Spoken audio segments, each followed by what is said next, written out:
Naila, why is English language important to learn? This is because English language is an international language and is widely followed and understood by people across the world. I want to learn this language. To learn every language, there are some skills to develop. Follow this class to learn these skills. Viewers of MTA Africa, we welcome you once again to our lessons on English language. We are going to continue from our previous discussions under the English language, but with a bit of modification in this series of lessons. Henceforth, our target would be to try as much as we can to reach not only those learning English language in the junior high school level, but to those generally studying English at the secondary school and any other person who is learning English for the first time.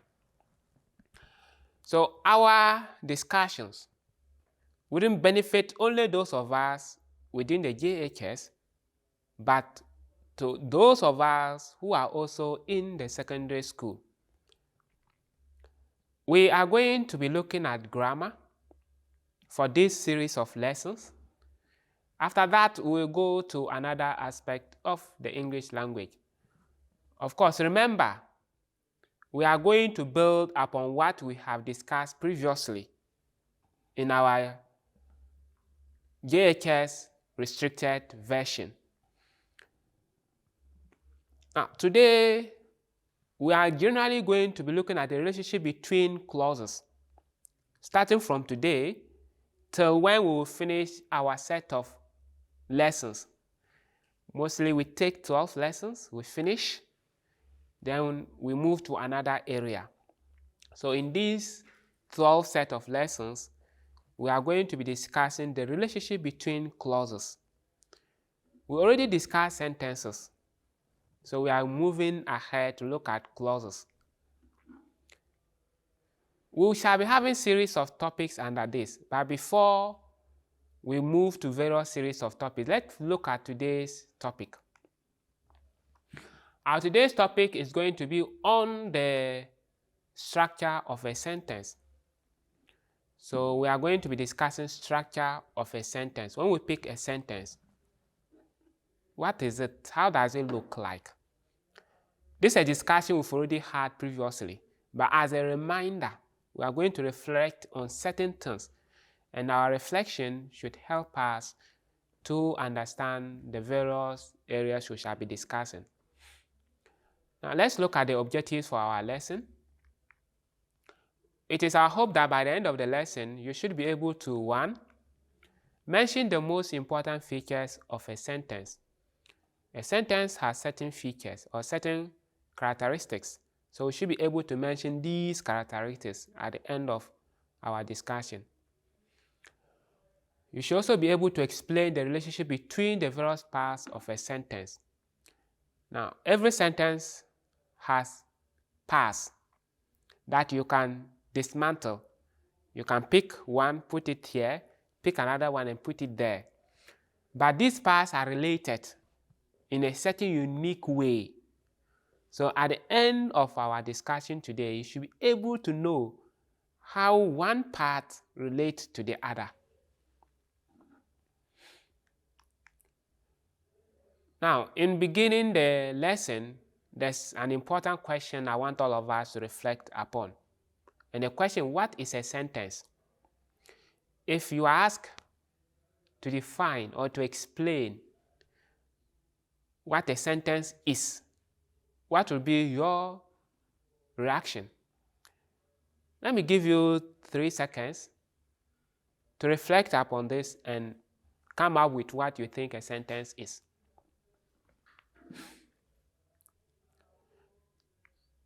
Now, a sentence can be looked at different angles. If we are discussing what a sentence is in the English language, we have more than one way of discussing what a sentence is. at each time we are discussing a sentence, based on what we are interested in, we are able to look at the meaning of a sentence in relation to what our interest lies on. So let's look at the first way of looking at what a sentence is. Say, in relation to what is written, that is, orthographically, we can say a sentence is that unit of expression that begins with a capital letter and ends with either a full stop, a question mark, or an exclamation mark. So when something is written and you pick, by the surface of what is written, you can just say that this is a sentence if, one, that thing begins with a capital and ends with either a full stop, a question mark, or an exclamation mark. So on that level, just based on what is written orthographically, you can say this is a sentence.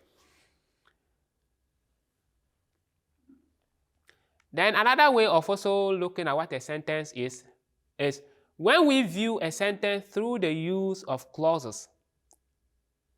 Now, this is another aspect. When we are using clauses, our interest is on clauses. Then what we need to know is that every sentence must have a subject-verb relationship. So under the level of clauses, what we are saying is that a sentence has a subject-verb relationship.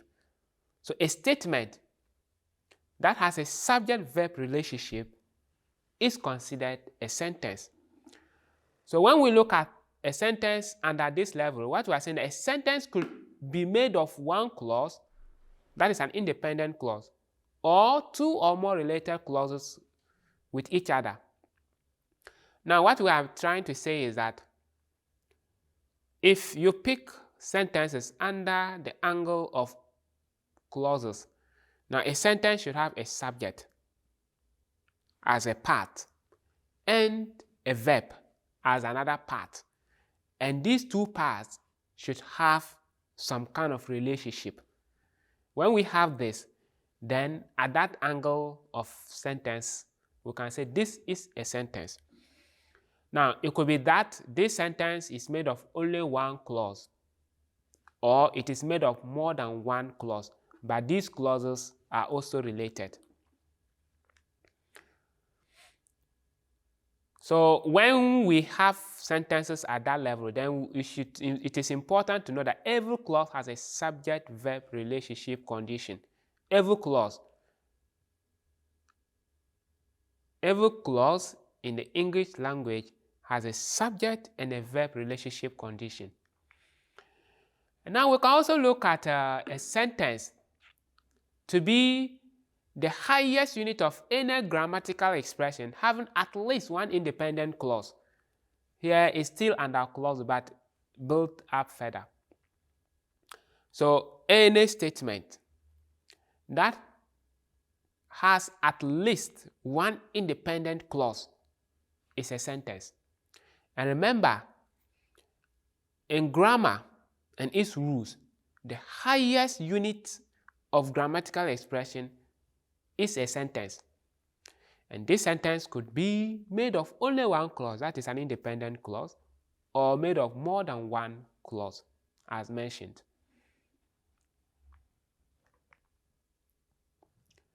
Now let's look at the following statement closely. So these statements we are going to look at is going to help us deduce the various aspects of a sentence we've discussed.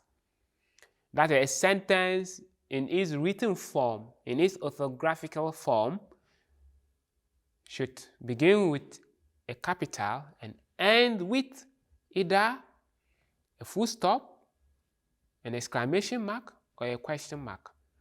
Then when we look at sentences under the level of clauses or under the level of grammatical units, then a sentence should have at least one independent clause having a subject-verb relationship. So having these in mind, let's look at the various sentences closely and tell us how you have all those still said about sentences being manifested in the various statements.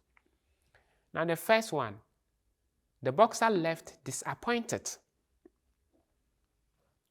The boxer left disappointed. Did she report to work? Did she report to work? Avoid such reckless act. Avoid such reckless act. Now, what can you say about each in relation to what we discussed as a sentence is?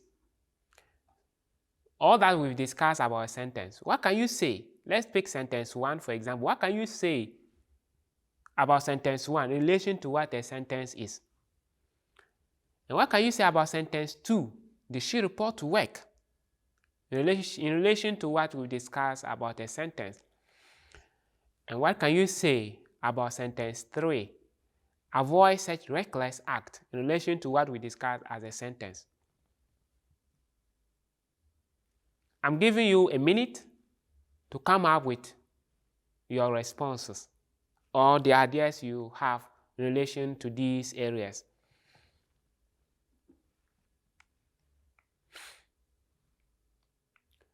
Now let's pick the first one. We said in relation to what is written orthographically, a sentence is that unit of expression that begins with a capital letter and ends with either a full stop, question mark, or an exclamation mark. This is what we said. Now, in the first sentence, we said the boxer left disappointed. In that sentence, we can see that the statement begins with a capital, which is T there, and ends with a punctuation mark, which is a full stop. So by looking at the surface of a written work or a written statement in its orthography, we can simply just say this is a sentence. It's expected to be a sentence.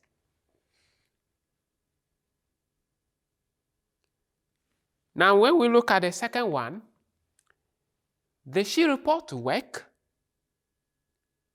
That's a question. And interestingly enough, it ends with a question mark. It begins with a capital. Did begins with a capital letter, which is D, did. So it is expected by looking at just the written statement, this should be a sentence. Then we have the third one, the third statement. Avoid such reckless act. Avoid such reckless act.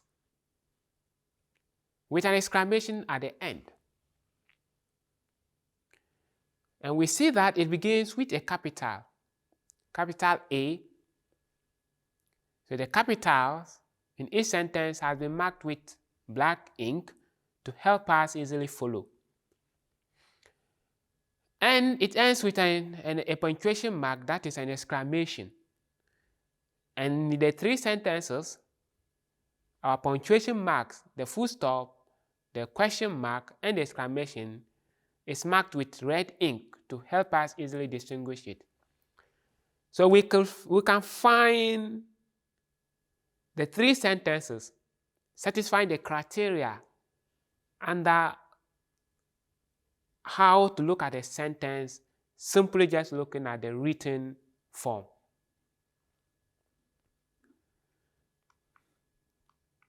We also said that in terms of grammar and its rules, a sentence is the highest unit of any grammatical expression, having at least one independent clause. So when we are looking at grammar and the rules of grammar, the highest unit of any grammatical expression is a sentence.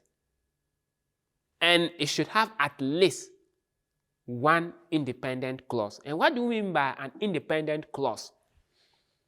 Now let's look at the various statements we had and see.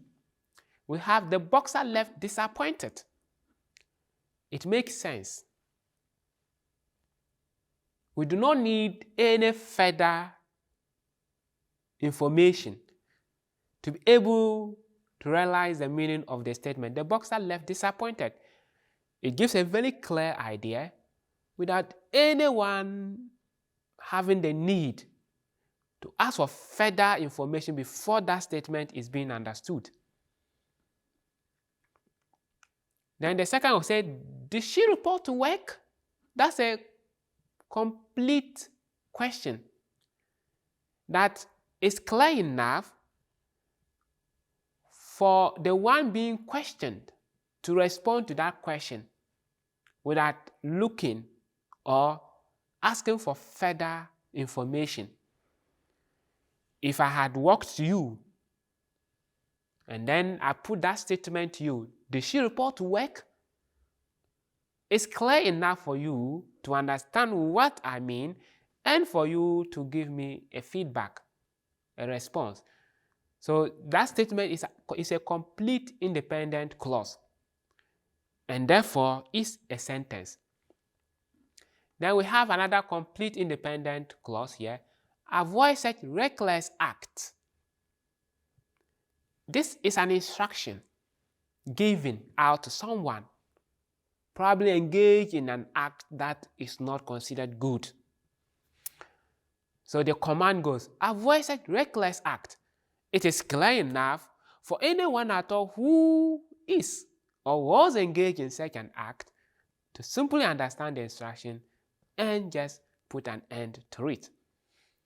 So these three sentences or these three statements are sentences in their individual right because each is an independent clause.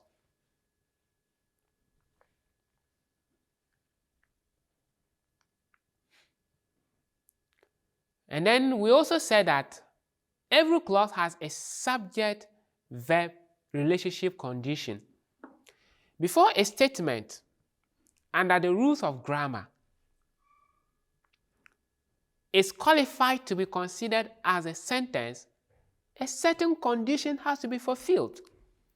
And this condition is that a sentence should have a subject, it should also have a verb, and there must be a relationship between these two.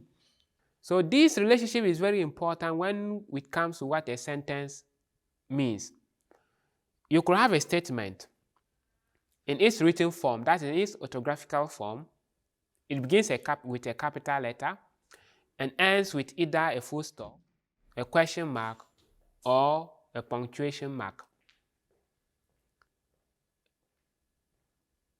A punctuation, you could have a sentence in its written form, that is in its orthographical form, beginning with a capital,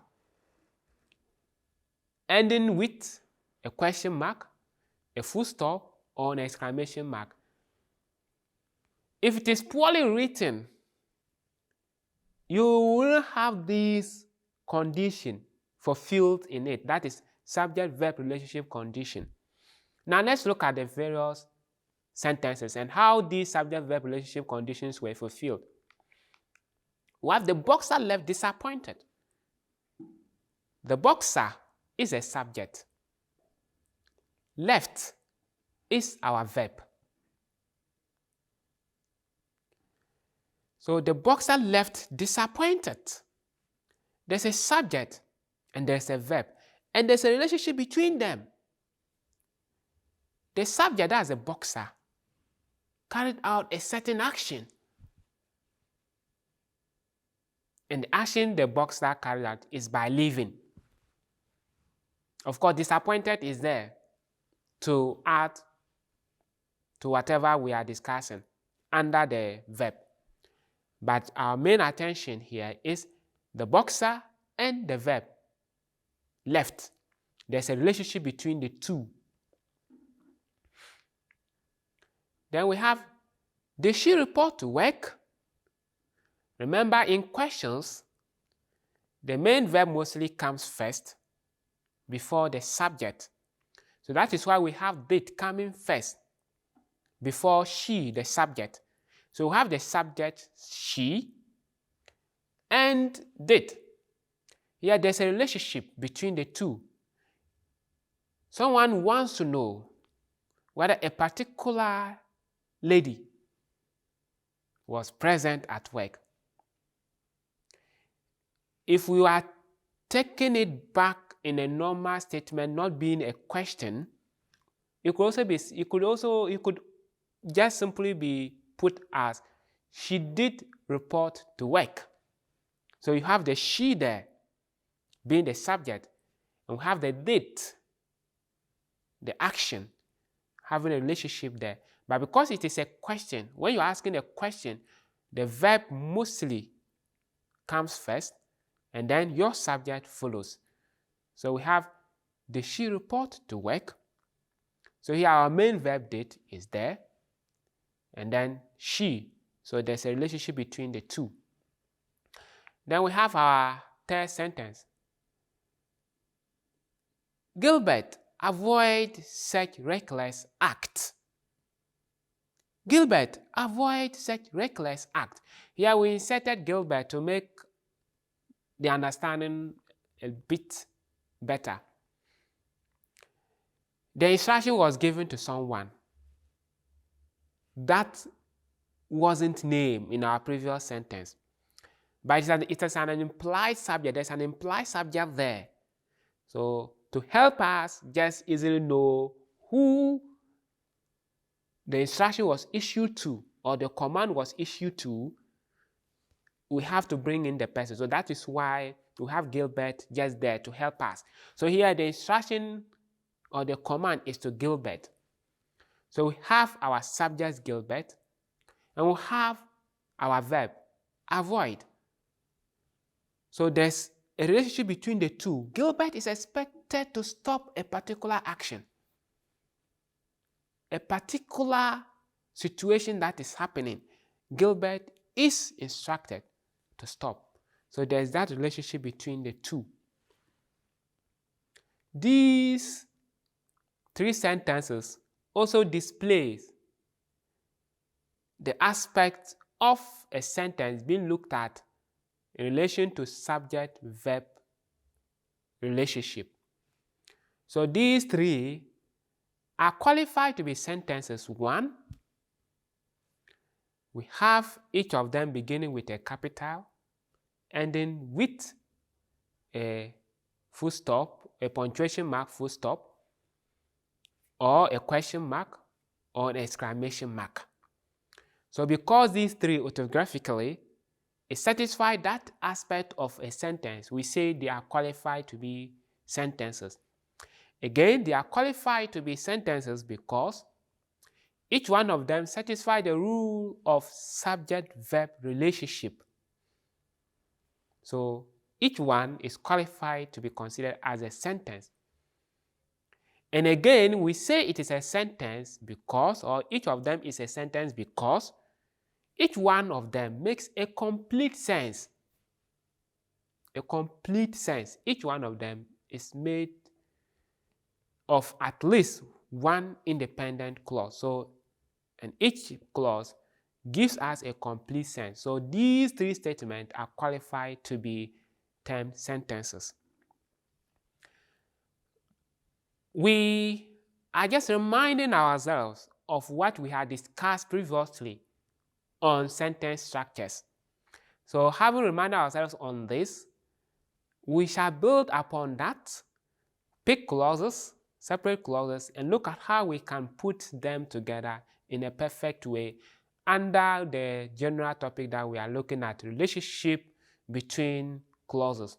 In summary, we looked at the meaning of a sentence at three different levels or at three different angles. One, orthographically, a sentence representing something that begins with a capital and ending with a punctuation mark, that is full stop, question mark, or an exclamation.